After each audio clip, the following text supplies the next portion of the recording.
سب سے بڑا گناہ وہ ہے جو کرنے والے کی نظر میں چھوٹا ہے۔ ہر بات میں ہاں ملانا منافقوں کی عادت ہے۔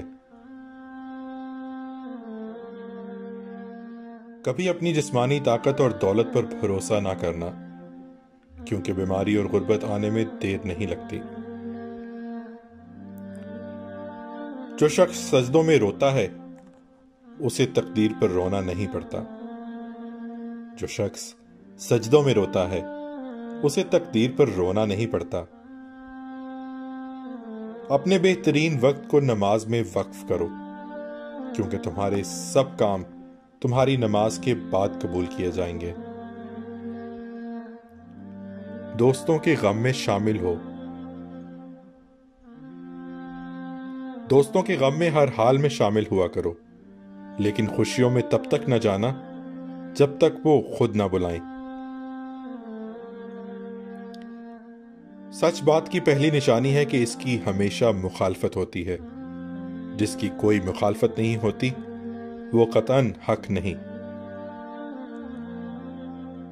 زندگی کے ہر موڑ پر صلح کرنا سیکھو، کیونکہ جھکتا وہی ہے جس میں جان ہوتی ہے۔ اکڑنا تو مردے کی پہچان ہوتی ہے۔ جو چاہتا ہے کہ وہ اپنے رب کو پہچانے، اسے چاہیے کہ وہ اپنے نفس کو پہچانے۔ اس سے ضرور معافی مانگو جسے تم چاہتے ہو، اسے مت چھوڑو جو تمہیں چاہتا ہے، اور اس سے کچھ مت چھپاؤ جو تم پر اعتبار کرتا ہے۔ نماز کی فکر اپنے اوپر فرض کر لو، خدا کی قسم دنیا کی فکر سے آزاد ہو جاؤ گے اور کامیابی تمہارے قدم چومے گی۔ طبیعت کی نرمی اور سخاوت انسان کو دشمنوں کے دلوں میں بھی محبوب بنا دیتی ہے۔ 3 چیزیں ایمان کو تباہ کر دیتی ہیں: امیروں کی محفل، عورتوں کی صحبت، جاہلوں سے بحث۔ جو تمہارا غصہ برداشت کر لے اور ثابت قدم رہے وہ تمہارا سچا دوست ہے۔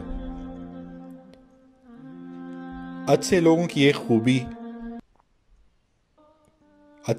ایک خوبی یہ بھی ہوتی ہے کہ انہیں یاد رکھنا نہیں پڑتا، وہ یاد ہی رہتے ہیں۔ سخاوت عزتوں کی حفاظت کرتی ہے۔ اس شخص کو کبھی موت نہیں آتی جو علم کو زندگی بخشتا ہے۔ یہ دنیا کتنی عجیب ہے، ایماندار کو بے وقوف، بے ایمان کو عقل مند اور بے حیا کو خوبصورت کہتی ہے۔ اگر انسان کو تکبر کے بارے میں اللہ کی ناراضگی اور سزا کا علم ہو جائے تو بندہ صرف فقیروں اور غریبوں سے ملے اور مٹی پر بیٹھا کرے۔ اگر توکل سیکھنا ہے تو پرندوں سے سیکھو کہ جب شام کو وہ گھر واپس جاتے ہیں تو ان کی چونچ میں کل کے لیے کوئی دانہ نہیں ہوتا۔ تمہارا ایک رب ہے پھر بھی تم اسے یاد نہیں کرتے، لیکن اس کے کتنے بندے ہیں پھر بھی وہ تمہیں کبھی نہیں بھولتا۔ حق قیامت تک حرکت میں رہتا ہے۔ مال یا جان کا چلا جانا نقصان نہیں، انسان کا سب سے بڑا نقصان کسی کی نظر سے گر جانا ہے۔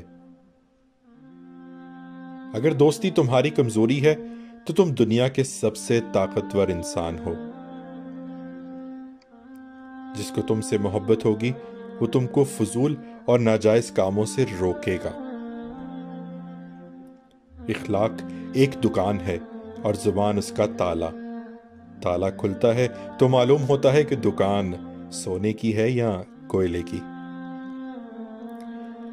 جو چیز اپنے لیے پسند کرو وہ دوسروں کے لیے بھی پسند کرو۔ دولت مٹی کی طرح ہے۔ دولت مٹی کی طرح ہے اور مٹی کو پیر کے نیچے رکھنا چاہیے۔ اگر سر پر چڑھ جائے تو قبر بن جائے گی، اور قبر زندہ لوگوں کے لیے نہیں ہوتی۔ غلط بات پر غصہ آ جانا شرافت کی نشانی ہے، لیکن اسی غصے کو پی جانا مومن کی نشانی ہے۔ خوشی انسان کو اتنا نہیں سکھاتی جتنا غم سکھاتے ہیں۔